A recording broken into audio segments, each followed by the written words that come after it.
नमस्कार दोस्तों, मैं हूं अक्षय और आप देख रहे हैं नेशनल संवाद। बहुजन समाज पार्टी की राष्ट्रीय अध्यक्षा मायावती जी ने 10 दिसंबर को एक राष्ट्रीय कार्यकारिणी एवं प्रदेश कार्यकारिणी की बैठक बुलाई थी और उस बैठक के दौरान उन्होंने अपना उत्तराधिकारी आकाश आनंद जी को घोषित कर दिया है। आइए जानने की कोशिश करते हैं क्या बहुजन समाज पार्टी की राष्ट्रीय अध्यक्ष जी ने जो निर्णय लिया है उसको लेकर क्या लोगों की प्रतिक्रिया है, इस विषय पर बात करने की कोशिश करते हैं। क्या नाम हुआ सर? राकेश कुमार। क्या कहना चाहेंगे? बहन जी ने आकाश आनंद को अपना उत्तराधिकारी घोषित किया है, तो इस विषय पर क्या कहना चाहेंगे?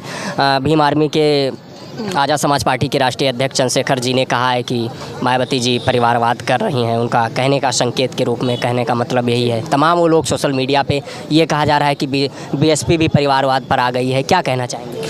देखिए, बहन जी ने जो एक निर्णय लिया है वो काफ़ी अच्छा है, क्योंकि लोकसभा चुनाव भी सामने है और बहन जी अब उतना एक्टिव रहने के उम्र के अनुसार अब उतना एक्टिव नहीं रह पाएंगी, जिससे उन्होंने जो ये निर्णय लिया है, आकाश जी को पार्टी की कमान दी है, वो अच्छी चीज़ है। बाकी आकाश जी को अब काम करना पड़ेगा, समाज के लिए जोड़ना पड़ेगा, फील्ड पे जाना पड़ेगा, काम करना पड़ेगा। जैसे बहन जी की एक फिजा थी बीएसपी में, वैसे इनको भी काम करना पड़ेगा समाज के लिए, तभी उनसे आगे जो है सत्ता में आएंगे या फिर समाज के लिए काम कर पाएंगे। ये इनको करना पड़ेगा। और कुछ चीज़ें हैं जैसे युवा हैं, उनको जोड़ना पड़ेगा। जैसे चंद्रशेखर जी जोड़ रहे हैं, वैसे बहन जी और आकाश आनंद को जोड़ना पड़ेगा, युवाओं को स्पेशली, क्योंकि युवा भी अब जुड़ना चाहता है। जैसे दूसरी पार्टियों में छात्र संगठन है, लेकिन बहन जी की पार्टी में नहीं है, लेकिन अब उनको इस पर भी काम करना होगा। युवाओं को राजनीति में आना चाहिए, अच्छी चीज़ है। जो आना चाहते हैं वो आएंगे ही, बाकी आप उनको आगे करिए, लाइए उनको, मेरा यही कहना रहेगा। सर क्या नाम हो अपना परिचय? डॉक्टर लखोइया। सर जैसे देखा जाए कि जो मान्यवर साहब ने अपने जीते जी बहन कुमारी मायावती जी को अपना उत्तराधिकारी घोषित किया था और उन्होंने सत्ता में रहते हुए सामाजिक परिवर्तन एक मिसाल के तौर पर पेश किया, सामाजिक सोशल चेंजेस के लिए बहुत काम किया। लेकिन क्या लगता है जिस तरीके से अब परिवारवाद का आरोप लग रहा है, तो ये कौन लोग हैं परिवारवाद का जो आरोप लगा रहे हैं? किस नज़रिए से आप देखते हैं? देखिए, परिवारवाद जो है वो सभी जगह है, किस पार्टी में परिवारवाद नहीं है। अगर बहन जी ने अपना उत्तराधिकारी चुना है आकाश आनंद को, तो उसके पीछे बहुत अच्छी सोच होगी उनकी।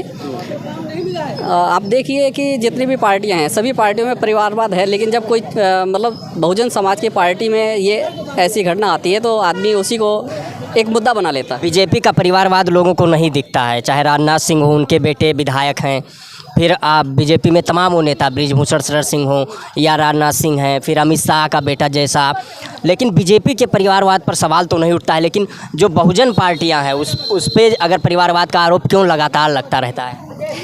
देखिए, जितनी भी बहुजन पार्टियां हैं, चाहे वो बसपा हो, सपा हो, आरएलडी हो या कोई भी, ठीक है, अगर वो ये अपने जो है अभी जैसे बहन जी ने आकाश आनंद जी को जो है अपना उत्तराधिकारी घोषित किया है, तो बीजेपी में भी है, कांग्रेस में भी है, हर जगह है। लेकिन कुछ ऐसे लोग हैं जो छोटी पार्टियों को ही इस चीज़ का मुद्दा बना रहे हैं, जबकि सभी पार्टियों में जो है परिवारवाद है। तो इसको मैं तो नहीं चाहूँ, मेरे हिसाब से ये मुद्दा नहीं उठाना चाहिए कि परिवारवाद कर रही हैं बहन जी। और जो लोग कर रहे हैं वो उन जो बड़ी पार्टियाँ हैं उन पे क्यों नहीं इस क्वेश्चन को उठाते हैं? केवल एक ही पार्टी को लेकर परिवारवाद की बात की जा रही है। बहुजन ही क्यों, बसपा ही क्यों, अदर पार्टियाँ भी तो हैं, उनसे भी तो पूछा जाए कहाँ नहीं है। मैं आप पूछना चाहता हूँ कि आप बताइए कि कांग्रेस में नहीं है या बीजेपी में नहीं है, किस में नहीं है परिवारवाद? सब में है भाई। अगर कोई लीडर बन जाता है वो सोचता है कि मैं अपने बेटे को आगे बढ़ाऊँ, तो मेरे हिसाब से जो है बहन जी ने जो डिसीजन लिया है बहुत अच्छा लिया है, इसको कोई बड़ा मुद्दा नहीं बनाना चाहिए। चलिए, बहुत शुक्रिया हमारे साथ बातचीत करने के लिए। इस चीज़ को समझने की ज़रूरत है, यदि चाहे कांग्रेस पार्टी हो या भारतीय जनता पार्टी हो, जब वो पार्टियां परिवारवाद करती हैं तब उस पर सवाल नहीं उठता है। यदि जो बहुजन समाज की पार्टियां हैं, ओबीसी SC ST माइनॉरिटीज़ की जो पार्टियां हैं, उनकी लीडरशिप जब डेवलपमेंट होती है तो लोगों को परिवारवाद दिखता है। लेकिन मुझे लगता है लोकतंत्र में जहाँ तक ये जनता पर छोड़ देना चाहिए, क्योंकि लोकतंत्र में जनता निर्णय लेती है और जनता उसको एक भूमिका अदा करती है अपना लीडरशिप चुनने में। इसलिए मुझे लगता है परिवारवाद नाम की चीज़ लोकतंत्र में बहुत उचित नहीं है। इस विषय पर आप सभी लोगों की क्या प्रतिक्रिया है? आप अपनी प्रतिक्रिया कमेंट बॉक्स के माध्यम से अवश्य दें। अक्षय की रिपोर्ट, कैमरे के पीछे गौरव है।